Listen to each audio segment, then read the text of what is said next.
parti, mais je vais essayer d'être rapide. Ouais. Bien.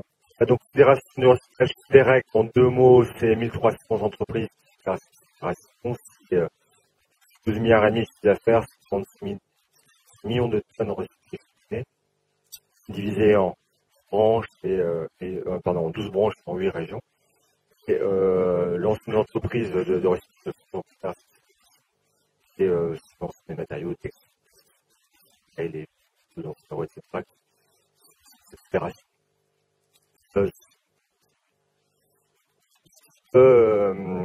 Tu constates que beaucoup de recyclage n'a pas d'économie circulaire, pas de énergétique. Et aussi de énergétique net de nos ressources. C'est pour l'amont, donc c'est l'aval, une réduction volontaire aujourd'hui de l'emploi aujourd'hui, mais qui est du recyclage sur l'énergie et sur l'emploi carbone. Mené 2008, le PIR, c'est le Bureau international du recyclage. Pilote initié ce week-end à Paris, c'est une histoire par an et ça a fini en 2008. Une production de polymères, en aluminium, sur le papier, etc. Qui font partir de matières recyclées en termes d'économie d'énergie ou en termes d'empreinte carbone. Cette étude, c'était 2008, mais je dirais que les process changé, donc elle est encore complètement d'actualité. Changé depuis 2008, l'énergie, le gaz de schiste, là, et donc je vais venir. Aujourd'hui, on a une énergie moindre. On avait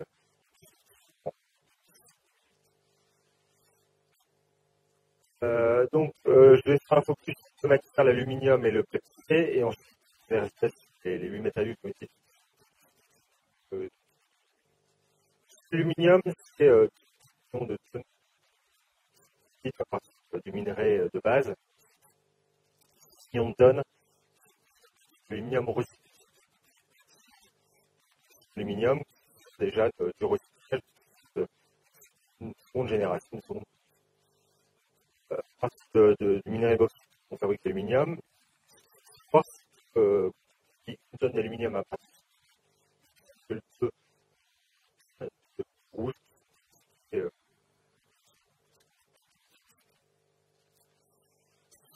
dans cette étude, il ne peut pas faire d'ailleurs un sujet de thèse. On n'est pas parti. L'ensemble de la chaîne de valeur de la production primaire secondaire, on n'est pas parti du minerai. On arrive à cette conversion matérielle et vers le produit recyclé. On est simplement resté au processus de production des matériaux, donc du minerai. Rajoute à tout ça les conséquences sur l'environnement, à des couches de l'aluminium, ou au transport de minerais assez loin, ou des thématiques aussi on est vraiment là sur uniquement la partie sur la bauxite, va pouvoir procéder donc un deuxième procédé qui est All Herold qui expolise.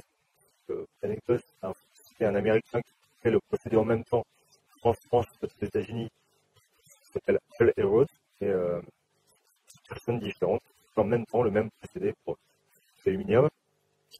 On va couper l'aluminium donc dans les produits aluminiques. Sur le produit recyclé, on va juste partir donc d'un mélange de rail et non ferreux. On va affiner ce mélange-là par des courants de on va broyer, on va des morceaux qui peuvent permettre d'affiner, de faire du tri. Arriver ensuite à un produit donc complètement affiné qui est à la même flux, donc dans l'aluminium. On a un procédé qui est beaucoup plus court. En fait, on a déjà évidemment quand on a très aluminium, donc repasser par le procédé Bayer qui est argivore. de la pollution primaire d'aluminium, on est essentiellement sur la pollution à partir de charbon, on a du gaz, on a de l'hydroxyde,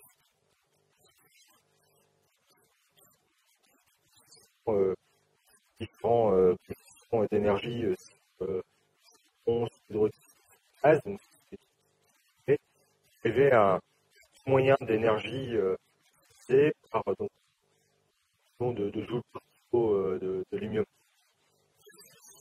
La partie recyclée où vous voyez qu'on a bien évidemment des énergies.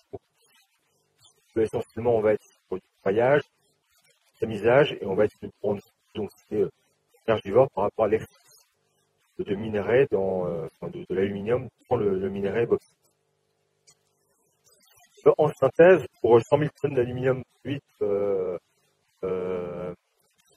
donc si on est sur de l'aluminium à partir du minerai à utiliser 4600 terajoules sur une tonne, alors qu'on ne va utiliser que 230 terajoules à partir de l'aluminium recyclé.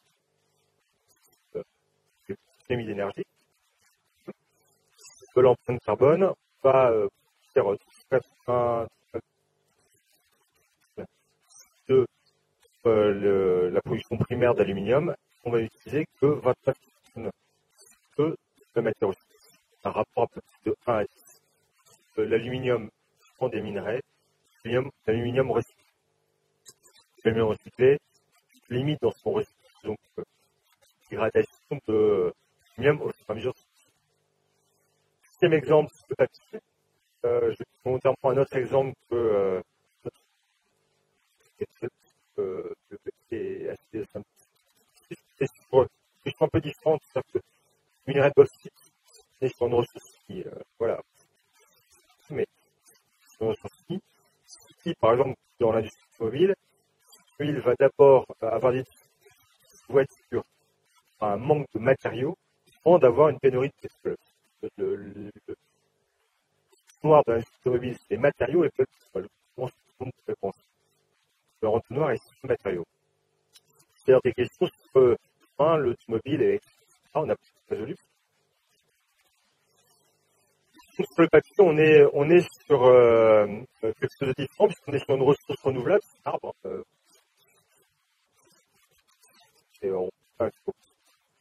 C'est une énergie qui est renouvelable. Au moins, il faut quand même,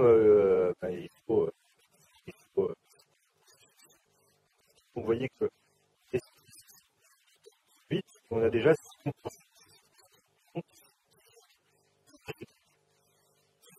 L'aluminium, au fur et à mesure qu'il est recyclé, c'est-à-dire la longueur de vie.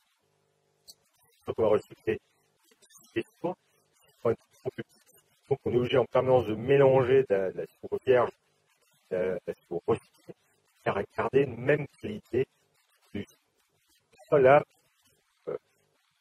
à l'aluminium, recyclage ad vitam aeternam, même qualité, on sait que matière vierge. Ces deux procédés de fabrication de papier. Donc d'un côté, on va harvest, on va faire la moisson, on va débarder le bois, on va le couper, on va envoyer dans les hydropulpeurs, on va le mélanger avec du qui vient du recyclage, l'affiner, on va le sécher, on va le mettre en papier pour en faire du papier. Et aussi sur le papier recyclé, lui, il va venir directement du recyclage, donc des terre, des électricités, des électricités. Sur les hydropulpeurs, on va désencripter, on va venir mélanger de la matière vierge. On a un process qui est au départ, par la suite rejoint complètement la ligne. En termes d'économie, on va surtout faire des économies en termes d'énergie, plein d'énergie à développer à la plaque fiscale. L'économie de CO2, on va avoir moins d'économie de CO2 puisque le phénomène de la pollution même de papier, on a très peu d'économie de CO2 et c'est l'énergie qui va jouer. On a deux quand même cette économie. En compte des matériaux, voilà ce qui est analysé par le PIR dans l'enquête de 2008. Donc on a eu l'aluminium, le cuivre, la ferraille, le fer, charbon, le nickel, l'étain, le zinc et le papier. Vous voyez que les économies entre la pollution de terre et recyclée peut aller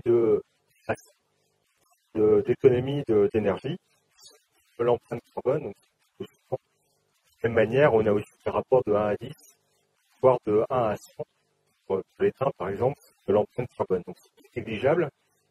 Et si on suit par le dernier tableau annuel des matériaux recyclés, donc si on pense l'aluminium ou le cuivre, etc., on ramène ça, si on avait à les produire en primaire, minerais, ou des arbres, par rapport à leur valeur en matière recyclée, vous voyez que les économies, c'est jusqu'à 49% de CO2 mises matériaux. C'est ça que je voudrais faire passer là-dedans. C'est fleurs de recherche de la collectif et chercher des pistes de CO2 dans la commande. Il y a une action sur la matière recyclée par rapport à la matière vierge. Il y a certainement des pistes d'action à avoir pour traduire ça en économie CO2 et en économie d'énergie. Je pense qu'il y a là un lien à avoir dans la commande publique, avoir cette conscience que quand on met en place, commande publique ou commande privée, d'ailleurs c'est aussi sur les industries, quand on met en place des matières recyclées, on a un impact direct. Et encore cet impact qui est minimisé, puisqu'on parle là de la production, mais il y a aussi le transport, il y a la déforestation, enfin voilà, il y a d'autres conséquences derrière tout ça. Il y a un vrai impact sur l'économie de CO2 et sur l'émission de CO2 et sur l'économie d'énergie que l'on fait à travers ces matières. Voilà rapidement ce que je veux vous dire. Le rapport est disponible sur Internet. Vous tapez BIR économie CO2 ou BIR études CO2, vous allez tomber dessus et vous avez l'ensemble du rapport du BIR sur ces 8 matériaux qui ont été étudiés en 2000. Je vous remercie de votre attention. Merci beaucoup.